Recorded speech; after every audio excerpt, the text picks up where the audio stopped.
Coming up on WMED News at noon, the changing face of downtown Peoria. Hear how the city and local businesses are reacting to the teamwork between two of the biggest employers in the area. Plus, President Trump responds to reports he made racist comments. I'm Weijia Jiang at the White House with what he's accused of saying about immigrants. And experts warn of new dangers against a household item you probably have in your laundry room right now. What teenagers are doing with Tide Pods and what's being done to stop the dangerous new fad. Good afternoon, everyone, and thanks for joining us. I'm Alyssa Paldo.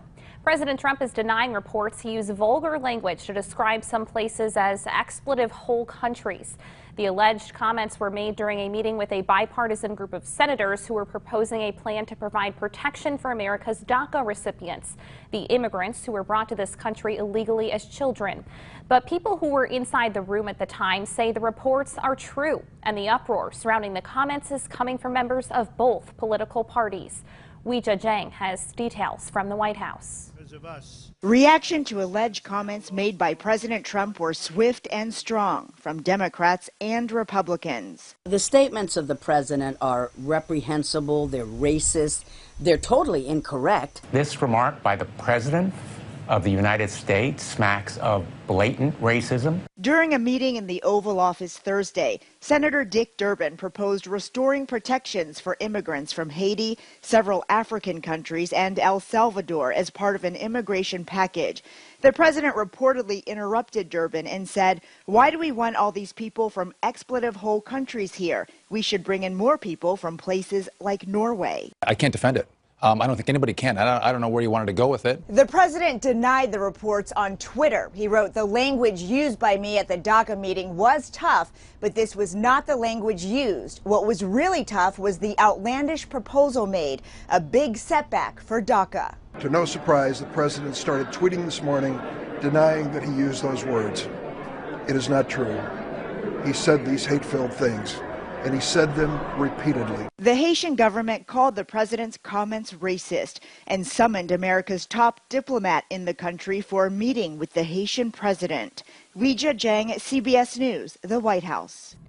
Today marks the 8th anniversary of the earthquake in Haiti. One administration official described that as a time when Americans gave their heart, soul, and money to try to help the people of Haiti. And again, Senator Dick Durbin was in that meeting in which the president made these comments. Here's his reaction. Filled, vile, and racist. I use those words advisedly. I understand how powerful they are. But I cannot believe that in the history of the White House, in that Oval Office, any president has ever spoken the words that I personally heard our president speak yesterday. Meanwhile, continuing coverage, OSF Healthcare is growing in Peoria. Caterpillar announced yesterday it has sold the Chase Bank building to the healthcare group for $1. OSF plans to use it as its ministry headquarters, moving 700 people into the building. The plan is twofold. OSF says it addresses a space need and helps attract and retain talent. It's also a benefit for the city. Nothing but good things, and I really hope that it leads to more confidence for other developers. I think it's a huge shot in the arm for our collective enthusiasm and attitude towards downtown. It's important to note if historic tax credits aren't approved for this building to be renovated, then the Chase building could be in danger of being demolished. In the Twin Cities, more than 100 State Farm employees will be moving soon, but don't worry, they aren't going far. Our news partner WJBC Radio reports workers in the company's building downtown Bloomington are being relocated to other buildings at the end of the month. State Farm is renovating the building, but doesn't plan to move those employees back when the work is finished. A Stark County woman facing felony charges in the death of her daughter is back in court today. Barbara Simoneau and her husband Dean were the legal caregivers of her daughter, Marion Reynolds, who died in August. Court documents say the couple knowingly failed to provide food and sufficient nutrition to Reynolds, leading to her death. Both are facing 3 counts of criminal neglect of a disabled person. We're learning more about Peoria's first homicide of the year. The Peoria County coroner says 22-year-old Camry Harris was shot 3 times at close range. Harris's parents say he was taking his girlfriend's car to a garage Wednesday along West Malone to get fixed when he was shot. Another victim was found nearby and was hospitalized.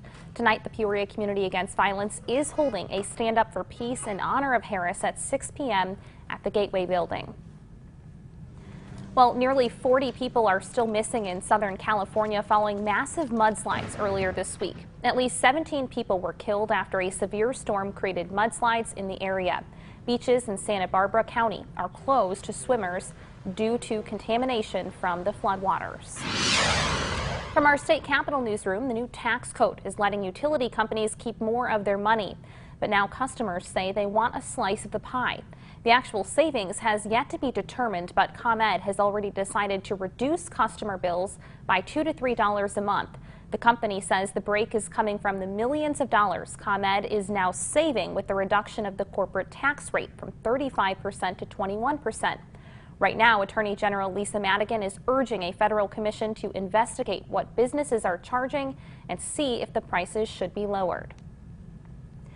Meantime, the American Red Cross has issued an urgent need for blood and platelet donations this month. Due to severe weather, over 200 blood drives were canceled. As a result, they're short about 6,500 donations. All blood types are needed, and one donation could save up to 3 lives.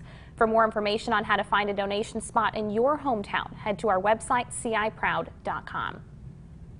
Well, you might have them in your laundry room right now, but some teenagers are finding a dangerous use for Tide laundry pods. Still ahead, why the Tide Pod Challenge has some experts recommending you don't bring this household item into your home. That story in just minutes. And wow, what a difference within these last 24 hours. Winter is very much still here. Don't miss the weekend forecast next.